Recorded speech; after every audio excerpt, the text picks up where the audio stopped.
Hello, everybody. I'm Gabe Zichermann, and welcome to our conversation about gamifying loyalty. So, I've worked in gamification for some time. I've written 3 books about it, worked with a lot of loyalty program companies. And I think one basic premise that I have that informs my view of how all of this works is that loyalty programs are games. And I put games in quotes because they're not exactly games, but they have a lot of the same kind of characteristics as games. And they're informed a lot, I think, or should be, or could be informed a lot by what games actually are capable of doing and what they do. And, in the simplest form, it's points, it's badges, it's leaderboards, and of course some programs have badging and all these other elements.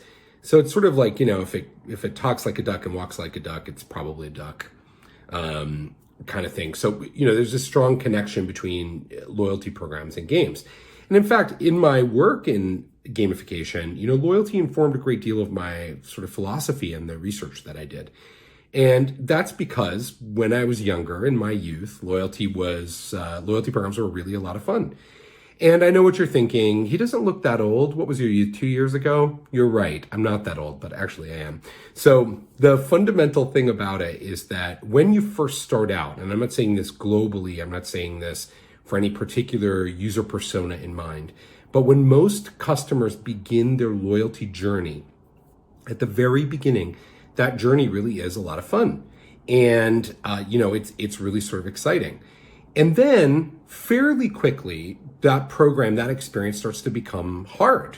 So it actually starts to become like work and something that you really struggle with. And, getting to that next level is very difficult. So now in the second phase of the journey, there's a lot of new sort of customer friction created. And then, of course, something that is work ends up actually being boring. And I think for many people, certainly more advanced customers on their journey in loyalty, they view the programs they're interacting with as mostly boring, kind of transactional sort of basis. And then, in the final stage, a terminal stage of this customer journey, I think there's an element of kind of regret or resentment or remorse about the choices that they've made with loyalty and wish that they could make choices independent of the loyalty investment that they've already made and feel like the programs are working against them or not working for them. And I'm sure that many of you who operate inside of a larger entity have also had this conversation with your executive management, some of whom I'm sure has also said that they wish they could quit you, but nobody knows how to tear the loyalty experience out of a company. And so you've got this sort of general miasma, I think, that loyalty is to a great extent problematic at its end, or as it later stages. It creates a lot of friction and concern and issues. And one of the most common things that you hear people say, I'm sure this comes up in your research, is I'm getting points for something that I'm already doing. I'm doing it anyway, so I'm getting the points. That's great. And I think from the perspective of the program operator, there's a bit of an issue, right? So you don't really have the customer's mind share, and you don't really have the customer's engagement. And you also are not necessarily generating any incremental revenue growth, because in the statement, you already see that the revenue decision is primary. The purchasing decision of the customer is primary. And the loyalty program is a nice to have, an add-on. And, because in most industries, in categories, loyalty, there's a loyalty program for every competitor. So it's sort of table stakes, right?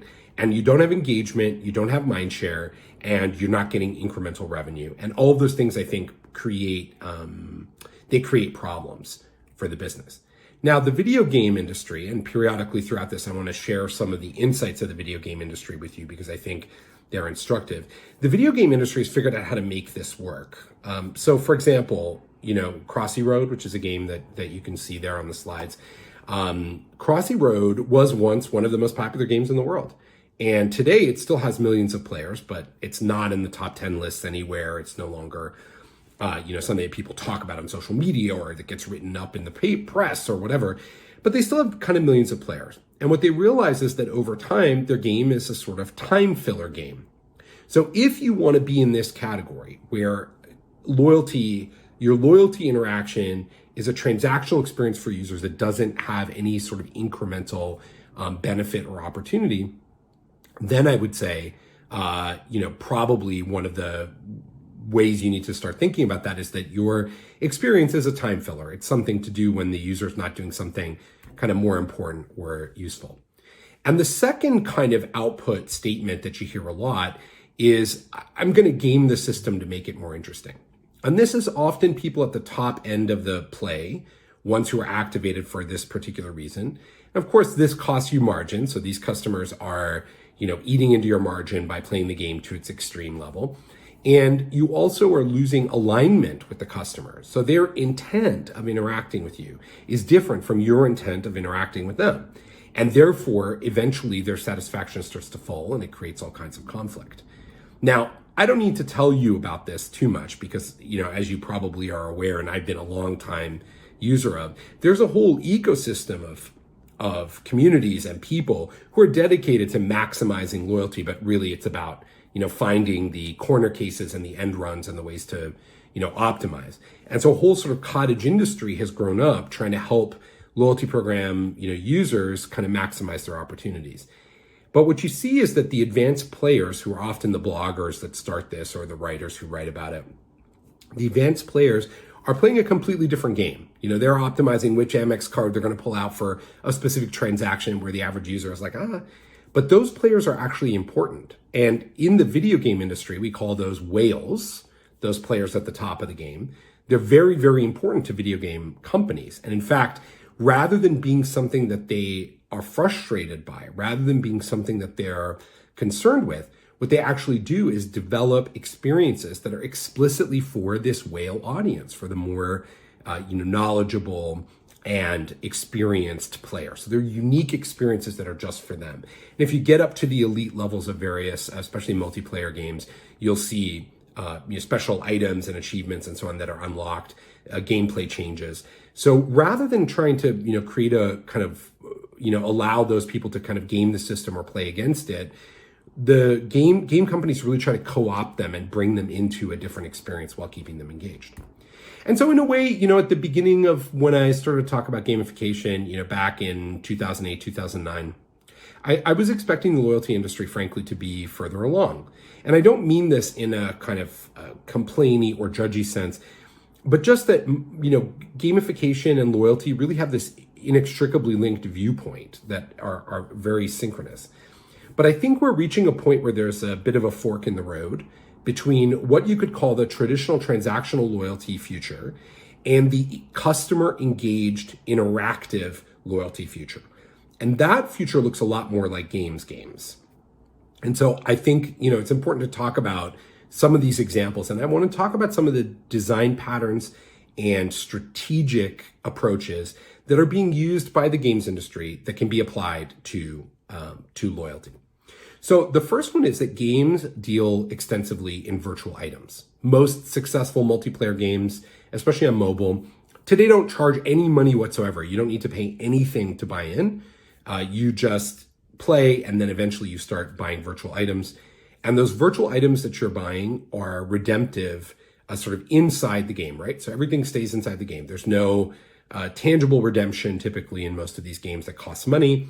And the currency that's being used has complete flexibility. So the game organizer can adjust this at any time. Now, I think that this is something that the loyalty industry also sort of does, but I think the next logical evolution of it, the thing that would really unlock the potential of the virtual item and currency manipulation strategy would be creating opportunities for users to redeem their points for things which have absolutely no cost to the company. So things which are purely virtual that cause a redemption of currency, and that virtual redemption does not impact revenue, and it only improves customer satisfaction. And there's a wide range of possible explanations and ideas for what could happen, right? So in the simplest form, instead of an upgrade list just being sorted by status and fare basis and time of addition to the list, you could imagine that you could give players a power-up where they could redeem a certain number of points to jump up on the upgrade list and be closer to the top. Or you could provide sort of in-store recognition for people, right? So they can use a power-up and then they get to cut the line, or they get to go to the better line at the store checkout, or they get access to an area that's roped off. And also making gifting easier. Right now, the industry, spends a lot of effort, charging for points when you're gifting. But actually, the video game frame, you would kind of want gifting to happen as much as possible, because ultimately it means there's going to be more buy-in, right? Purchase. And the closest example, I think there's a few examples in loyalty, but one of the examples is United's Plus Points, which was a reimagining of their upgrade scheme. So the points are, flexible, and you can do a bunch of different stuff with it. It's still kind of constrained to upgrading, and I understand why they didn't want to introduce more complexity, but it's nonetheless an interesting kind of first step, and I think we could do a lot more. This would increase revenue, increase customer satisfaction, and decrease marginal hit. The next thing is that games are always doing expansions or sequels. Everything gets boring. This is the secret that the games industry understands. No matter how good the design is, eventually it gets boring, so you have to expand it. And I think the same thing is true for loyalty. And what I really want loyalty companies to do, and what I try to get them to do when I work with them directly, is to really incorporate this idea of creating something new and fresh every single year, every single season. And it doesn't have to be like a complete reimagining of your program or a change in the way the redemptions work. Most of these changes are negative, right, for established programs. But rather that it's something like just completely new and fresh that people have never seen before, that's coherent with the brand, that's really exciting to get and keep that kind of engagement. And that's the equivalent of an expansion pack for loyalty. Contemporary games also have the benefit of network effects. And that is to say that, once you're in the game and you've brought friends or you've made friends in the game, it's now harder for you to change games because you've got your friends list there. And so that kind of begets more and more users. And I think the loyalty industry has a similar opportunity in the sense that we really have only scratched the surface of collaborative play in loyalty. And I know many programs have a family plan, or you've got you can designate or delegate your status or some benefit to a third party, but that's not really playing together. And what I mean by that is, like, for example, if your company focuses on, families that are likely to have children, then I think it's a real missed opportunity to not create a child's loyalty program that is mirroring the adult one, but is a different play experience for the kids, so that the whole family is engaged and they're doing something together. Scavenger hunt, treasure hunt, understanding how things work. So I think there are a lot of opportunities to introduce co-op play or collaborative play. Another thing that's really helped video games is the Twitch effect. Now, when Twitch, if you don't know, is a video streaming network where people play games and then stream themselves playing games with the narration and people chat. And so basically, when it launched, I was actually skeptical that anybody would want to sit around and watch people play video games, for hours on end. But it turns out that live events and video streaming, of which Twitch was at the front end, are incredibly compelling content, create unbelievable kind of user engagement. And, today, billions and billions and billions of minutes are spent with people watching other people play games on Twitch. So for loyalty, I think it's important to have streamable experiences. These are things where a user is having a particular moment or having a particular experience, and they're able to share that with other people. Instagram Live, Facebook Live, YouTube Live, Twitch, all of these platforms, a live video viewing from user to user is a core future of content. And the video games industry understands that. And I think it's time for loyalty as well. And lastly, games really have invested in virtual reality and augmented reality. And this enables them to create a whole different experience for consumers that's, very fresh and very different and, and connected to the real world. And I think for loyalty programs, this is really about embracing the simple AR and VR programs that are possible for us to implement. And I've worked with a number of people on this and talked a lot about it. And I think there's such potential when you've got customers who, in many of your cases, are actually physically in a place or attached to a place online, which creates VR and AR experiences that really can be compelling and can be part of that sort of narrative at your program. The big lesson, the meta lesson, and the thing that I wish I understood 12 years ago, because I would have been screaming this from the rooftops, but I guess experience and maturity kind of bring this to the fore. It's that you are a content company. Loyalty programs are content programs. They're content companies. And this seems to be something that is a bit of a transformative experience. And so, I've helped a number of teams kind of sell this idea internally. But the reality is we need a kind of refocusing from this transactional function to a content function, because you've always been a content company. But you need to embrace that content creation idea and a decentralized content creation idea in order to really be positioned for the best thing. If I can give you one, tangible takeaway, so hopefully these ideas have been compelling and interesting.